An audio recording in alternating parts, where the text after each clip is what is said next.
সুপ্রিয় দর্শক শ্রোতা, আসসালামু আলাইকুম। আমি Afsana Sharmin, advocate, Bangladesh supreme court. ব্যবসা করতে গেলে বড় বড় কোম্পানির সাথে অনেক চেকের লেনদেন হয়।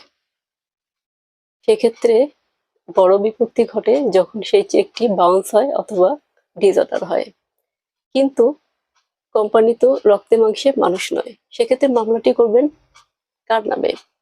ধরুন এবিসি লিমিটেড কোম্পানি আপনাকে 10 লক্ষ টাকা চেক প্রদান করলেন, এতে স্বাক্ষর করলেন এমডি সাহেব। এখন আপনি মামলা করবেন কার নামে? আপনার মামলা করতে হবে এনআই অ্যাক্টের 140 ধারা অনুযায়ী সেই কোম্পানি এবং এমডি সাহেবের নামে।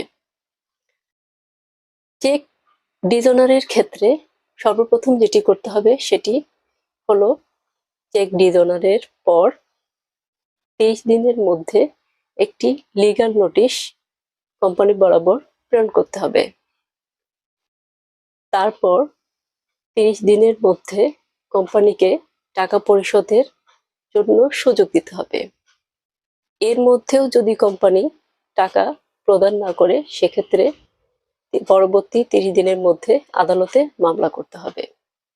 মনে রাখবেন, ব্যবসার পাওনার অধিকার আপনার আইনি অধিকার। তাই ব্যবসার ক্ষেত্রে কোনো আইনি জটিলতার সম্মুখীন হলে একজন অভিজ্ঞ আইনজীবীর পরামর্শ গ্রহণ করুন। ভিডিওটি ভালো লাগলে শেয়ার করুন, লাইক করুন, সাবস্ক্রাইব করুন। ধন্যবাদ।